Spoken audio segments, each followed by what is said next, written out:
Welcome to Your Thoughts, Your Reality with Michael Cole, the podcast that shines a compassionate light on the journey of veterans battling through life's challenges. Michael is a dual elite certified neuroencoding specialist in coaching and keynote training presentations, dedicated to guiding military veterans as they navigate the intricate pathways of post-deployment life. Join him as we delve into the profound realm of neuroencoding science, empowering these brave individuals to conquer universal battles, procrastination, self-doubt, fear, and more. Together, let's uncover the strength within you to re-engage with families and society, forging a new path forward. Hello, everybody. So we had some struggles. We got it. We're here. We're live. We have Dr. Jason Ozuna on here. He's a renowned speaker and philosopher. You know, Jason is celebrated as a celebrated speaker, known for his thought-provoking insights and his approach to life's challenges. And I'm super excited to get into that with you, Jason. An energy healer with focused energy healing, Jason works with high-achieving entrepreneurs and business owners to help them unlock their full potential. It's amazing how we lock that down. And Jason's going to go through some tips and thoughts on that as well. He does life-changing energy work. He's a sought-after healer as well. So, and an Army veteran, which I just learned as well since we connected. Jason, why don't you tell us just a little bit more about yourself, sir? All right. Well, I was, I've gone through like a jack of all trades, so to speak. I was a personal trainer. I was in the military, infantry, serviced in Schofield Barracks. And so after that, I went into business, and then I went to medical school, and then I went to chiropractic school and got all these degrees. And then after chiropractic school, I went into energy healing. And now I went into coaching because, you know, you naturally kind of working with people so much through the healing arts, you realize that there's something more going on up here than that's affecting the physical body rather than just, you know, giving a medicine or giving an adjustment even to somebody. They need like a perception adjustment, a outlook of life adjustment, the way they see the world adjustment, you know, like neuroencoding adjustment, a neurologistic adjustment, right? And so that's how we got to here. Very cool. So, and I could use the neck adjustment right now. I'm on my way, Jason. So what really brought you into, and what made you, you know, your soul, if you will, say, hey, I want to help more people and I want to help them in this way? Well, the main thing is more of a calling. So like when I was 7, I remember just feeling this connection to God and just feeling like I want to be close to God no matter what it takes to this life, that path leads there, and that I can bring everybody with me, right? To discover the power of their souls, to discover their connection with God. And to me, you know, both are one and the same. You know, you start to realize that you are that. And so I was like, you know, this is still 7 years old, thinking that maybe I could be a psychiatrist or a pastor or something like that. And then as I got older, I started following my dad's footsteps as an engineer. And so then I went to engineering school after I got out of the Army. So, but that wasn't for me. So then I started to go over here into the healing arts, which is like chiropractic and then energy work, chiropractic, and then coaching chiropractic. And I saw the need to like combine the two. And so that's kind of like what got me started, is just this intense calling to serve the world in this way. That's, you know, you said 7 years old, right? And most people are playing with GI Joes and things like that. And it's that you felt it at that age, and it drew you all this time, or pulled you forward, for that matter. That's pretty amazing. And I know, you know, we're involved with you and Carolyn and so on, and it's amazing the things you guys do. It absolutely is. Yeah. In your experience, how does energy healing specifically benefit veterans and their families during often challenging, like, you know, transition to civilian life? What do you see that could help them with energy healing?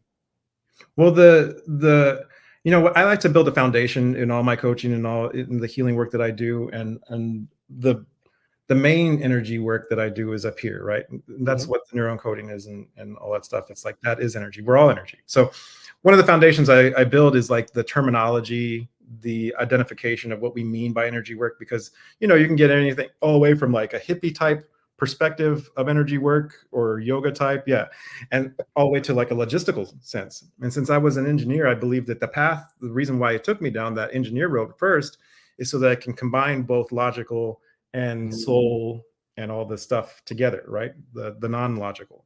So when you think about how energy work can serve somebody, if they know what energy work is, it's simply knowing that if you have an emotion, or better yet, if you have a perception of something and that gives you an emotion and you don't know how to handle that emotion, and you can either label it as a trauma, which is a unprocessed experience that you store in your body energetically, or you can process it then and there, and it can give you wisdom, knowledge, higher consciousness, and love, make you stronger, right? So Yep. when you go into like an energy work, you can either say, well, what type of energy work? Is it like physical energy where I'm bringing up the emotions that I haven't connected with before, and I'm allowing them to come to the surface and out of my body instead of storing them in there? Or am I talking about an energetic rewiring, so to speak, of my neurology and the way I perceive this world in a like a conscious verbal type way? Right. And energy work could be something as simple as, you hug somebody and then they start to cry in your arms because of they feel safe enough to feel the trauma that they went through. And so when somebody actually has an experience, the reason energy work will help them is because if you think about your reality, for all the veterans out there, they went through an experience. And it's a traumatic, some of them are traumatic experiences, right? And even for non-veterans, that just have like abuse in their family or divorces or loss of life or something like that, right? Right. It's an experience, but if it's too much for the person to handle because of their perception of that experience, then they'll disconnect from that experience. Mhm. Therefore, they won't actually be having the experience, they'll be avoiding the experience. But since they've avoided it and they've labeled this is a very, very scary experience, which understandably so, by the way, we're not putting anybody down that does this, because we all do this. This is every single human being on earth. Once they label it as this is too scary, then it gets stored, the stress and the perception of that experience gets stored in their body, and then it becomes a PTSD type thing. And everybody's going through PTSDs if you have judgments in your body, and everybody does, because we're all human, right? Some of them bigger than others because some of them are scarier than others. So when you have that experience, if you think about it, if you didn't actually have it, you can't grow from it. Mm-hmm. But if your perception of it is this is scary, and you actually had it, then but you haven't had it because it's too scary, it's going to stay as stress, as something to avoid in your future or presently right now. Right. And holding it back. Yeah. Yeah. And so then now you have this 24-hour stress in your body. Mm-hmm. And so that's what we're going to keep on watching out for. I got to make sure I don't have this experience. But when we have the actually emotion, the connection to the experience, then all of a sudden we realize that this was actually something to grow our consciousness. If somebody has a death in the family, you can see that if they're avoiding feeling their feelings, they actually haven't processed the death because they're so afraid to actually admit that they've lost whoever they lost. Right. But once they cry, it's almost like this sense of relief, and the sense of like not just relief, wisdom of like, well, for somehow I feel like they're in a better place. Somehow I feel like, we all die, and that there's more to life than this. And it grows our consciousness about death, right? So when we actually process whatever the scary thing is, the traumatic event, then we grow in our wisdom. Mm-hmm. So the higher the trauma, or the scarier the experience, the more greater the gift that lies within. So, for all the veterans out there that have gone through pretty intense things, if they really let themselves, continue the warrior in them, the courageous soldier in them, go through one more battle, which is like facing their demons, Right. with support, by the way, Yeah. loving support, then they can actually process it, and then it will actually take them to a new level of their consciousness and love and strength and ability. And therefore, because you see some veterans get out of the military and they become rich, they become all that stuff because they process their stuff, and some, because they went through too much stuff and not enough support. And that's the key there. If they didn't have the support to match the challenge, then anybody under those conditions won't be able to thrive, right? And it takes you down the other way. So Absolutely. do it. Yeah, absolutely love that. And a lot of what you said is things that, I have seen myself Mhm. firsthand working with veterans and so on. When you break down, well, let's make it simple. So when you break down, you have a table or a chair, and you have four legs to stabilize that belief system. I call it the BS system, if you will. Yeah. You have that belief system, and when you break down one of those belief systems, one of those support systems, and you give it that new definition, like you're saying, of something to grow from, learn from, be better from, you Mhm. see literally a change instantly. You see a softening instantly. And this just happened just recently, matter of fact. And it's one of the most beautiful things you see with someone that is dealing with PTSD. And again, it can be combat, it can be non-combat, it could be a trauma in anybody's life that is just recirculating in their brain. And when you break that down and give it a positive belief that that they can learn from, move from, and become more from, Mhm. instead of that negative energy, if you will, it's absolutely amazing to see it. And so, thank you for that explanation. The science behind it and all of that it's really mind bending, if you will, for the average person that doesn't study it and go through it. So, Mhm. absolutely fantastic, Jason. So let's dive deeper into that if we can. That work for you? Okay. Okay, Sure. excellent. So, what are some of the first things that in the body that you feel when you're holding on to something with trauma? That the person feels, or that I feel when I'm working on the person? Let's start with the person feels, then we're going to dive deep into what you feel because that is so interesting to me to see what you guys do. Well, the thing that I believe people are fearing is death, and then safety. We're all trying, I also come up with different synonyms for love and to really describe what love is. Sometimes people get confused with the movies that we watch or think of love as like this romantic thing or kindness. And love is a beingness. It's a higher consciousness, right? It's also compassion, and compassion isn't niceness either. It's a higher consciousness around the way a person works and what's really behind their actions instead of taking things personally, right? So um, when you start to go into what was the original question? So I can specifically go How into it. people feel it in their So bodies, literally, so that maybe, they can be more aware of, hey, something's not right. It's not just I have a headache, or it's not my left arm hurts. What are some of the things people feel so they can be looking for this, not to bring out negative things necessarily, but just to be aware of it. well, So they know they need to work. the first thing they're going to feel is this fear, right? The fear is going to lead to like anger, emotions, what's it called? Self-doubt, Mhm, numbness, like in other words, no emotions. It could lead to like not enough feeling. There's all kinds of like it's never going to end feelings, like stressful feelings. And people mhm, can tell when they have a stressful feeling. They'll also have physical ailments, and a lot of veterans will have physical ailments in their body, not just from the physical things that they've gone through, but also the mental things that they've gone through that continue to release stress from the adrenal glands, which are located above the kidneys, on a 24-hour drip into the body, right? So then that's a catabolic chemical, adrenaline, unless it's burned off. So when they'll notice both stressful perceptions of life, they'll get triggered easily, mhm, and then they'll also notice like physical ailments, right? And both those things can indicate to them, hopefully, they won't be like, oh, this is just the way the body is, right? Or this is just the way my mind works, or this is just the way I am. Or maybe they're really into the illusion. They're thinking this is just the way life is. It just poos on me, so to speak, right. like it's just all out to get me. That's the victimization, right? But when they start to like connect with, well, why am I scared? What's this ailment that I have? And then they can say, well, if I was just having the ailment and I didn't have any stresses, then maybe it's just the ailment.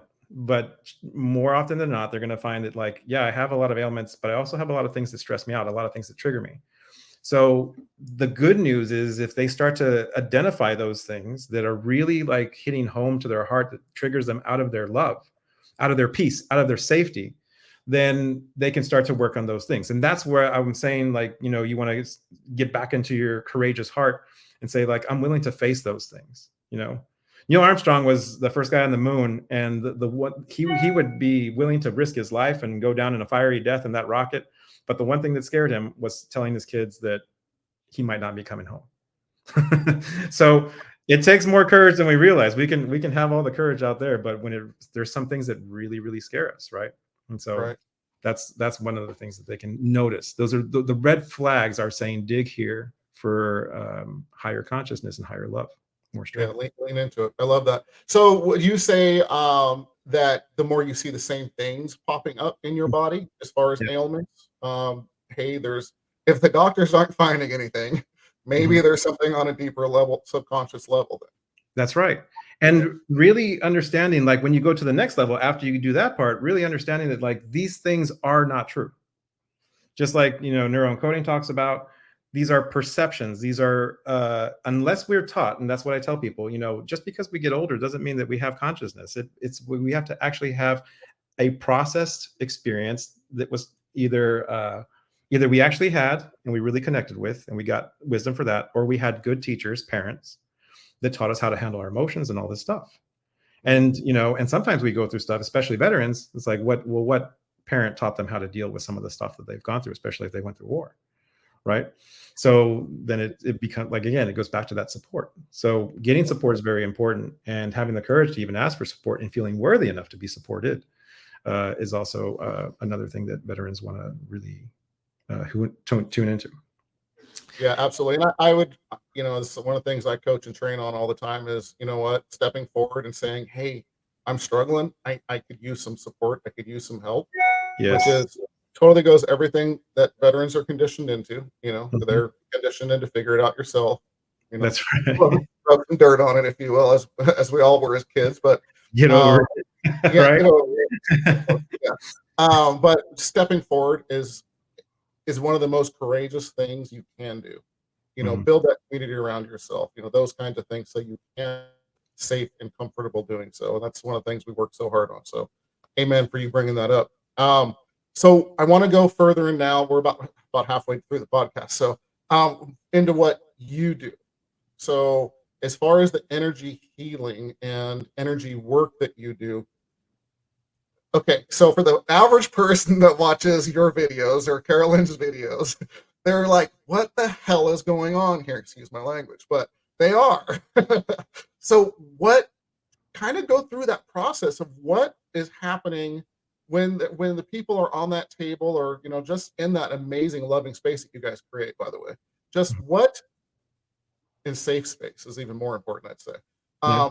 What's going on? What is the actual physical things that are going on there? Well, if you kind of consider that, well, first of all, like the body will, if you feel down in the dumps, you'll do this, right? Kind Hmm. of like lean over. If you feel good, you'll be standing upright, right? Absolutely. And also your breath has different patterns when you feel good or when you feel afraid. So already you can tell that when energy is being felt, a state of mind will cause a movement in the body or a position in the body, right? Really quick, Jason, I'm really sorry to interrupt, but I think it's really important. Can you talk about what's happening with the breath, and what's stress breath compared to being in a good physiology and in a good emotional state? Well, stress breath would be more shallow, more rapid, right? And as opposed to like, and you Mm, can feel the energy of both, right? absolutely. It's like, Absolutely. And just I if whoever's viewing this, if they just did that, they'd be like, oh wow, one of them is more chaotic, one of them is more peaceful. Yeah, absolutely. And I'll share with you. There's times, I everything I coach on is things that I do myself. It's no theory there. It's all stuff I really do. And Yes. I've noticed that when and I feel stressed, but I know how to snap myself out with neuroencoding Right. very quickly. So when you are just going or barely breathing, and you're barely tummy breathing, it's funny how it's like, oh, hold on, I'm not breathing right. And That's when you sit there and you think almost of a baby breathing, and how they breathe into their belly, and it's slow and it's calm, and then it goes back down, right? It's amazing when you turn your breath to that and focus on it, almost a meditation, but you can do it totally, paying attention to the rest of the world. It's amazing how your whole physiology and mental state changes. So thank you for right. bringing that up. And also they can do a quick test, if they want to know how important breath is, see how long you can go without it. It's essential to our very survival, right? So when you're like shallow breathing or barely breathing, you're barely doing the one thing that keeps us or one of the one, there's also our nervous system, there's a couple of things, but breath is so important. We can only last 5 minutes without it. So when you start to take full breaths and nice and calm, you're affecting the energy, but you're also breathing in life, literal life into your body. And you're also feeling safe because you have an abundance of breath, life in your body. And so when somebody says, oh, this breathing work or breathing techniques don't work, it's like, well, I mean, just connect with how important the breath is, you know, and then they'll appreciate it a little bit more, I think. Absolutely. I didn't think about it that way, but you did put that in perspective like that. So, you know, and we'll get back to what we were talking about, but it is amazing if you literally just take those breaths, how you feel in your body different. That's right. Just that. Just literally one good, solid, slow breath in through the nose, out through the mouth. And it is absolutely amazing how just you change and you feel it in your body. So thank you for that, truly. So sorry for the interruption, but just want to talk about that for a second. So we can get back to what you do. So, you know, we make, first of all, we scan the body for the positions that I was talking about. You know, if I just gave 2 basic conditions, like feeling good, feeling like on top of the world. It's like, you're like this, right? Everybody remembers the Titanic. He wasn't on top of the Titanic going like, I'm king of the world, right? They were like that, right? And that's always the position. So there's self-loathing that comes with like a position bending to this. There's victimization where it's like this. You don't know why this is happening to you. You know, dogs do that when you hit them with when you hit them at period. They're like, I don't know why this is happening to me. So they tuck their tail between their legs, and then they're like this, right? So, and you see people like that because they feel victimized throughout their life. So depending on, like, we go up to them and we read their bodies, and depending on what type of position they're in, I can see what they're experiencing in their life about themselves. I can also feel it. Doing this long enough, I can feel what they're going through. I can feel the emotions that they're going through, right? So then I'll see where on their body I need to address.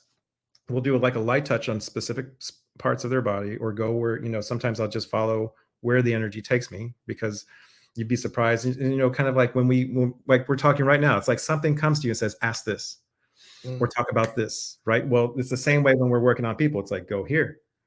And these beautiful things are orchestrated by, you know, a higher power that we can't see, and it's guiding us. And so the more we do this work, the more you'll be guided as you become more skillful at your craft, because you're going to be connecting to a higher part of you and God itself. So this is the same thing that's happening, the guidance that happens on the table as well. But when we do that, when we ask the right questions or go to the right spots or connect to the right spots of the body, then the body will go into the energy that's stored at that specific spot. So literally I can go up to somebody's neck and just touch them right here, and they'll start to feel an experience of their parents putting them down, or maybe for veterans, it might be something they went through with war, or just something they went through in the service. And then all the emotions that have been stored in the body will come up. Now, remember, we're not inducing a painful emotion. And I wouldn't say that any veteran who's wanting to do energy work or be coached by you or anyone, that's the goal. The goal is to connect with a hurt part of us that's kind of been locked away in here into our body, and give them the attention, give them the hug, give them the love, so that they can let those emotions out that they're holding in. So it's more of a connecting to an ignored part of ourselves. I mean, it's like if you had a kid, you wouldn't want to ignore that kid if they were feeling bad. You'd want to go up to them and hug them and say, hey, talk to me. And that's what we're doing energetically. We're giving the energy that's stored in the body a chance to connect with the person's heart and soul. And then when that happens, just like certain positions can come with certain states of being or certain energies felt, well, energy being processed looks like not a stationary position, but more of a motion. And then with the motion comes an emotion as well. So their bodies are moving, and their emotions are coming out, and they're literally having like one traumatization in your life can cause a chain reaction in many parts of your life. Like low self-esteem can affect all these relationships that we have and cause more traumas. And so healing one thing can actually heal many things at once. Wow. So to alleviate a large part of their life. So that's why we say it's like 30 years of growth in 3 days when they come to our events. It's a total life-changing thing. So this is what I would say is happening when we work on them. And then we combine that with like words like this to teach them about the concepts of what we're saying. Mhm. Because when you can actually change the perception through any method, which is like a hug, presence, or energy work energetically on the table, or words, it changes everything. You change your perception, you change your energy, right? And you change your neurology. So if you just think about one quick example for them, if they think about somebody cutting them off on the freeway and the road rage comes over them, they'll be like, I'm super angry. And I could heal them or they could allow themselves to be healed in an instant. I could if I said I could make your road rage go away just like that, they'd be like, well, maybe not. But if I said, you know what was happening when they cut you off? They were rushing to save their family from a fire. And you can say that like the most intense road rage would be like, oh my God, I hope they're okay. So they went from road rage to love and understanding just like that, because something was known up here. A higher level of information was attained, right? So that's also energy work. So you combine the two of like understanding how they work, how life works, and allowing and the emotions to come out, and you have a total shift of their entire life. Fantastic, man. I'm so excited about January. Oh yeah, you're gonna be there. Cannot wait to play with you guys. So you brought up something about road rage, and it's something I actually work, and I'm going to go through this very quickly with my clients, and I found it by accident. So Joseph McClellan III, my mentor, Yeah, I know he very teaches, teaches about saying it's a tool I teach as well. Anybody within you, say within 50 feet of you, put intent on them. Don't say it out loud because they'll lock you up, but say I love you and feel it. And when you do that, it's really it changes your state very quickly. You start connecting with people that you would have no idea connected with, and talking to people in Walmart, like everybody just that normally no one talks. And so I teach people, and this is something I came across, when someone cuts me off or does something like that, I put intent on them and I say I love you. Mhm. And I smile, release all the good hormones and everything else. And I say it 3 times. The third time, if I'm not already released and all that anger is gone, I say it a little funny, I love you, or something like that. And instantly it's gone. So I literally have gotten rid of road rage by saying I love you 3 times to whoever does it. Because Absolutely. is it going to matter 3 months from now, 3 years from now? No. I'm not No. going to remember that. But There's just to release yourself from that and create that different belief system, if you will, it's absolutely amazing. I'm so glad you brought that up. Yeah, what you're doing when you say that is you're just just the release of the judgments, because road rage happens from a judgment of like, how can they do this? They make a meaning about themselves. Mhm. So we don't always have a chance to talk to them and find out what's really going on. And so when you say I love you, and if you say it more than once, it's like you're putting it on a repetitive basis into your system, that at least the judgments aren't around when you're saying that, right? Just like you Right. can't feel bad when you're like this, Yep. right? So you're saying I love you. You're having faith that something's going on with them. You don't know, and you're just saying, but I send you my love anyway, Mhm. right? And then Yep. so it's like literally you're getting over, and you're muting all the things that you think it could be or could mean about yourself. So that's a wonderful practice. Thank you. Yeah, absolutely. And again, thank you for bringing that up. It just, like you said, I was called to talk about it. So we're getting, at the end of the show here. So first of all, this has been amazing, and I would love to have you back on, Jason. I think we barely scratched Yeah. the surface. I mean, I could talk for like 3 days with you, my friend. Absolutely. I would Yeah. love to come So, back. how do people reach out to you if they're interested in learning more about what you're doing specifically? Well, they can go on Facebook or Instagram, look up, Dr. Jason Ozuna, or my wife, Carolyn Ozuna.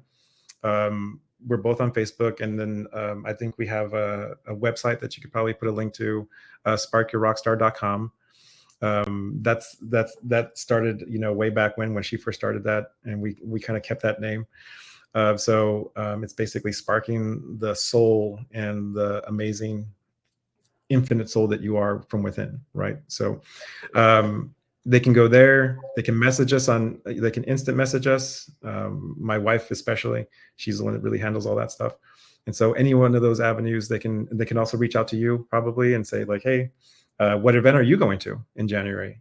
If you guys do, like, January is going to be like if you're new to the work, January will be the best place to go. We have programs that are like, 8,000, 30,000, all this stuff. January is 500. So that's one of our lowest. And I say that because our other programs are intense and they change your life intensely, right? And but if you really want to like, hey, I just kind of like want to see and understand, because there's no way to fully, truly understand the amount of life changing that happens at these events. But this would be a great way to start and to be there. Yeah, Cindy's going to be there. Oh, yeah. Cindy told me, hey, so first time you guys go, make sure you let me know because I want to be there. So Cindy was like over the moon. I'm so excited to play with all of you guys, honestly. Yeah, me too. I can't wait. It's going to be amazing. Excellent. So if we can, again, we're over time now, but we own the place, so that's okay. Can you give us 3 tips to get veterans and their families further faster? Well, one, I would start to not be to realize that the thoughts that we have that prevent us, because it's getting into the family is just like there's all these perceptions, and that's what we call blocks, right? Neurological blocks. So realizing, one, that the emotions aren't real, that an emotion doesn't so if you feel bad, you're not actually bad. If you feel like you're not safe, you're not actually not safe, right? If you feel like you don't have enough, it doesn't mean that you actually don't have enough. So just, we feel the emotions, because if you feel great and you feel powerful, you're going to be great and powerful in the world. But if we succumb to the emotions because we don't want to feel them, then we're not going to act accordingly in our true power. So if they know that the emotions are our soul's sensory organs to like basically, you know, like I can experience the way this pen feels because I can feel it, I can see it. Those are senses. Well, the soul has emotions to sense, like a movie or something. So one, don't be afraid of your emotions. And two, realize that practice over time equals your goal, and to relieve the expectations on yourself of getting it right or perfect the first time. There really is no perfection. There is only growth. There's nothing really wrong for us. And even not anything that needs to be healed, there's only things that continue to evolve in us, right? So releasing the expectations and really just looking at it like this is a practice thing. This is a better with growth thing. And as long as I don't give up, the practice over time will equal my goal. And so, and then two, giving your heart, practicing giving and receiving equally. So let me tailor that. Practice them equally at least, but if they're really struggling through something, then practice receiving the most, because the most important thing is for us to feel safe first, and then start the process of connecting with all these things, right? To really realize that there's nothing wrong with us. There's nothing that even needs to be healed. There's just something that needs to be connected with very beautifully. And there's a reason why my soul chose this challenge in this life, to become stronger and to become the light for other souls. And so those 3 things is what I would say. I love it. Absolutely love it. Jason, thank you so much for being on. I just want to remind everybody really quick because I totally got in the conversation and forgot to say this earlier, top right-hand corner of the screen, which is that way. No, it's that way. Please scan the QR code. There we go. Please scan the QR code. It takes you to empowerperformancestrategies.com for people listening on the podcast forums later, just like Jason's doing. Yeah. Empowerperformancestrategies.com. Thank you, Jason. There are all kinds of resources, free ebooks I've written, and again, resources page to get into Facebook groups that we've created just to create that community. So you're not alone. You don't feel alone. Come join us. Be involved in that community for you and other veterans and their families, please. So with that said, Jason, time is the most valuable resource that humans have. We never get it back. Thank you so much for spending the time. I'm honored to have you on it as a guest, and hopefully have you back on. Oh, it's truly an honor for me as well. I can't wait to be back on. Awesome. Thank you, man. Everybody, we're out of here. All right. Bye, guys. Thank you for joining us on another insightful journey of Your Thoughts, Your Reality podcast with your host, Michael Cole. We hope the conversation sparked some thoughts that resonate with you. To dive deeper into empowering your thoughts and enhancing your reality, visit empowerperformancestrategies.com. Remember, your thoughts shape your reality, so make them count. Until next time, stay inspired and keep creating the reality you desire. Catch you on the next episode.